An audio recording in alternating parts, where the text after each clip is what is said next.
What is going on, guys? BriarRabbit here. Today is Friday. That means Zer is back in the tower. And I gotta tell you guys, I'm pretty excited about what he's got. It's a good Zer week. So let's go over and talk to him. He's hanging out over by the Speaker's Tower. And as you can see, Heart of the Praxic Fire. Warlocks are gonna be very excited. He's also got Universal Remote. So let's go through and see what he's got. He's got no heavy ammo. Last week, hopefully you built up quite a supply because who knows when the next time he'll be selling it is. But let's take a look at what he's got for exotics here. So no backup plans. I'm buying these this week because, you know, there's not a whole lot of stuff I need to buy. However, they're not exactly a top tier exotic for Titans, but they could be useful in certain situations. Their main benefits are rain blows, they increase melee attack speed, and then they also improve your disintegrate, increases the duration of force barrier. So in certain situations, these things can be actually pretty good, but by no means are they a top tier Titan exotic, but they do look cool as hell. All right, next up for the Hunter. This is probably the worst Hunter helm in the game, especially now after patch 1.1.1. Their main perks are Ashes to Ash Asset, Replenish Super Energy when you kill an enemy with a grenade, and Arachnid Sensorium. Your golden gun zooms in for accuracy when aimed. However, the golden gun was just nerfed in the last patch. The range has been greatly reduced for the golden gun, so what's really the point of zooming that thing in anymore? If you're a collector or you just really like the way it looks, you know, go ahead, but I say skip this one. All right, and next, Heart of the Praxic Fire. Warlocks rejoice. This is a really big week. I mean, a lot of people really wanted these things. It's got fusion rifle ammo, it's got heavy weapon ammo, and of course, Praise the Sun.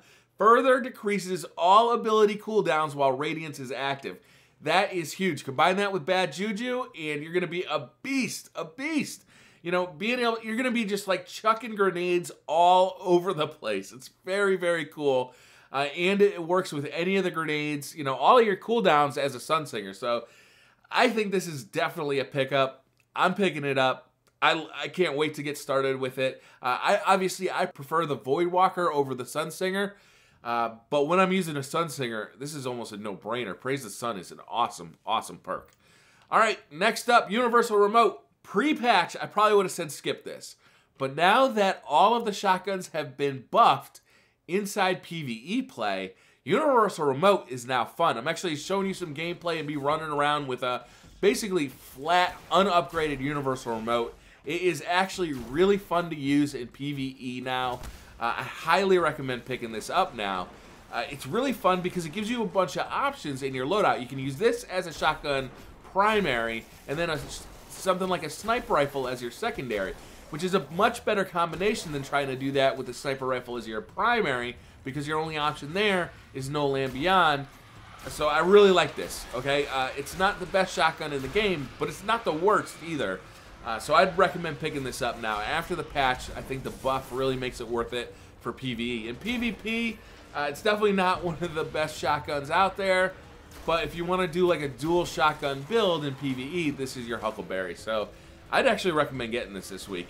Next, we got Exotic Shard, of course, and a legendary, or I'm sorry, an exotic engram for helmets. So if you're looking for something really rare or something that's not for sale, you can pick these up. I'm actually out of Motes of Light. I spent just about all of my Motes of Light last week reforging weapons in the Iron Banner.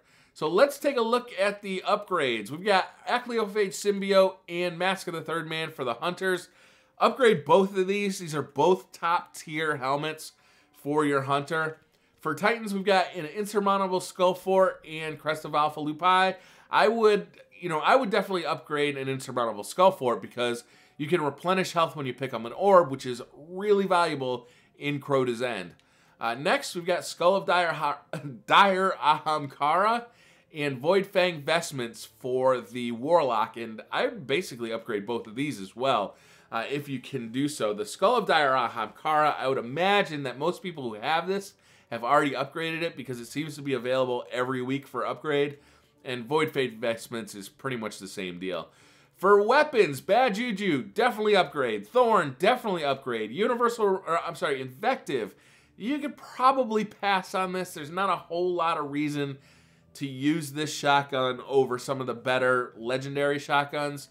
Universal remote, let's see. It costs 7,000 glimmer, 1 exotic shard, plus an older universal remote. Or you can just buy one now for 17 strange coins. So I can't imagine many people going for this, but you know, if you might be in a situation where you have to. Thunderlord, definitely upgrade Thunderlord and Thunderlord. Super good advice. I'd probably skip unless you really like killing oracles in the Vault of Glass. It's probably the best weapon in the game for doing that. And Monte Carlo. So Monte Carlo, some people love it, some people hate it. If you love it, definitely upgrade it. All right, curios. We've got fusion rifle telemetry, sniper rifle telemetry, machine gun telemetry. So if you want to upgrade any of those weapon types faster, pick these up. And we've got the void drive and the emerald coil to upgrade your blue rare sparrow to a legendary. So I think it's a really good week. I was really excited to see Heart of the Praxic Fire. I already had universal remote, but I'm still excited to see it for the people who don't have it because, you know, kind of coinciding with this latest patch, it's actually a really fun weapon to use. I would skip the arachnid unless you just want to have it for your collection. And no backup plans, depending on your playstyle. I'd say this is like 50-50. So that's going to do it, guys. Thank you very much for watching. Hit that like button if you like this video. Hit subscribe if you're new to the channel. And I'll see you guys next time. Bye.